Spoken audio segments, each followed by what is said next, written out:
Welcome to OutRight TV, a video and podcast series bringing you stories of queer people and allies across the globe as we face this pandemic together. I'm Nazia Saeed, the Arabic Media Coordinator, and for today's episode, I'm talking to Ayuba Al-Hamri, who is stuck in The Hague in the Netherlands. Hi, Nazia. Hi. Welcome, hi. Ayuba, to OutRight TV. How are you stuck in the Netherlands? Well, I was here in the Netherlands for work.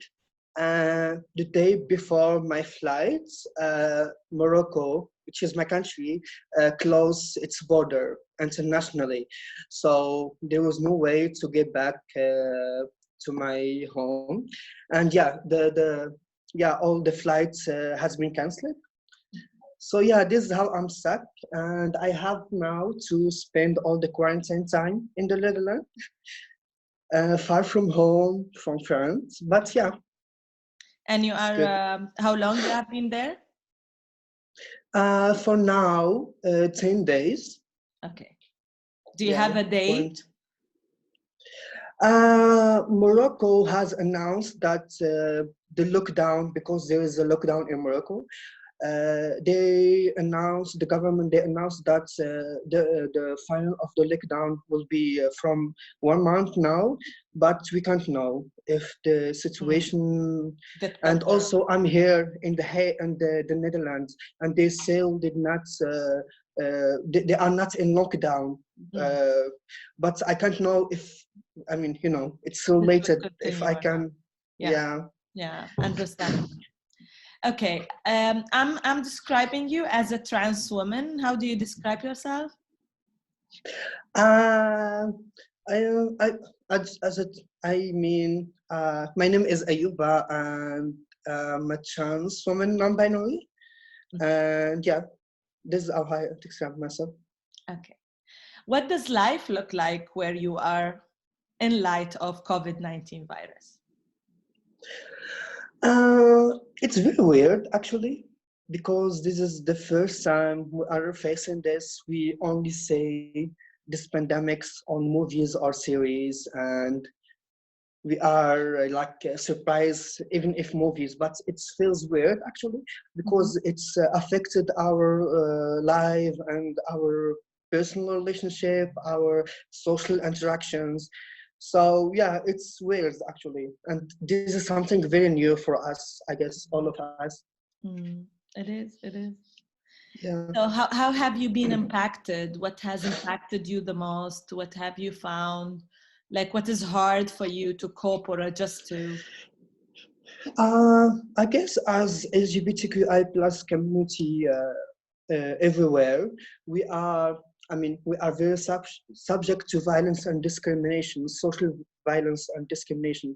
So we, as a self-mechanism defense, we choose to be social isolate from other. So it's a social isolation. And this is like a period where it's remind us of our loneliness and our life that we are through every day.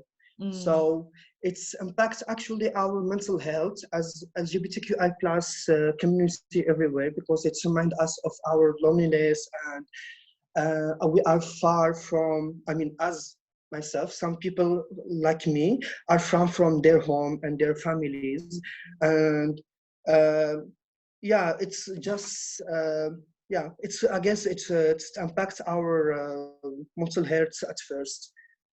What about work and? Yes, for sure. Work. I've been working remotely even before the pandemic, but now all the stuff I'm working with is working remotely. So it changed. It's affected also our work.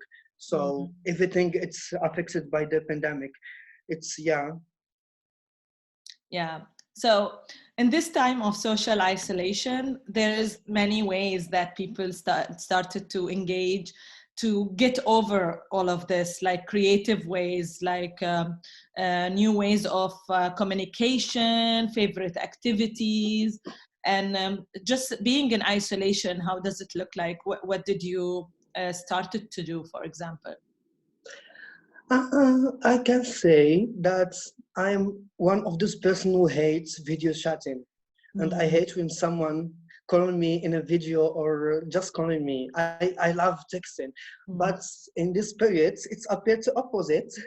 So I spend all my time like calling my friends from like far from away and just chatting about everything and anything. And yeah, just playing games, video games, online play video games. Yeah.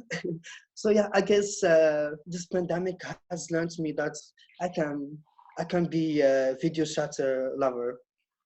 Cool. What else? Is there is any creative way to spend time? Um, I don't know, just reading books maybe. Um, uh, yeah, I mean, completing the our program of last year. And our books not completed. So I guess this quarantine time give us more time to look into ourselves and to self-care and to also to care about our friends or beloved one and to call them to ask them how they feel. I guess this quarantine time, it has a negative as well as positive impact on us. So I'm trying actually to focus more on the positive part, because yeah, negative one, it won't lead us anywhere anyway. Yeah, maybe you answered this a little bit, but what worries you the most? I guess everyone is talking now about this life before the virus and life after the virus. I'm more curious than worried about the post-life virus. So I hope it will be like something new and positive for all us as communities and yeah, as a human beings in general. But yeah, but actually I'm worried about like first about the people, LGBT or women who has to go through this, to go through the quarantine time in their home with their abuser and or with their LGBTQI plus phobic parents or partners. So I'm worried about us, about this, and also I'm worried about the people who don't have the home to quarantine in. So I feel somehow privileged because even if I'm stuck in the Netherlands and yeah, I'm far from home, but I could find home to quarantine on. But some people doesn't have this option. So yeah, this is something like yeah, this is something to worry about actually. That leads us to the almost final question: is like, what are you looking for after all of this ends? Oh my God, I'm looking for grabbing my beer outside in a bar. I'm not worried to say hi or to hug someone. I'm looking forward to get back to home actually, because yeah, I miss it. And I'm looking for yeah, for that everything is gonna be okay and everyone's gonna be okay after this pandemic. Inshallah. Yeah. Ayuba, thank you for taking the time to speak with me today for OutRight TV. Thank you. Thank For you. the initiative. It's a good Sure. initiative. Thank you. We love that you agreed to be with us today. This was Naziha Saeed, the Arabic Media Coordinator, and I spoke to Ayuba Al-Hamri. My colleagues and I will be back soon with more stories.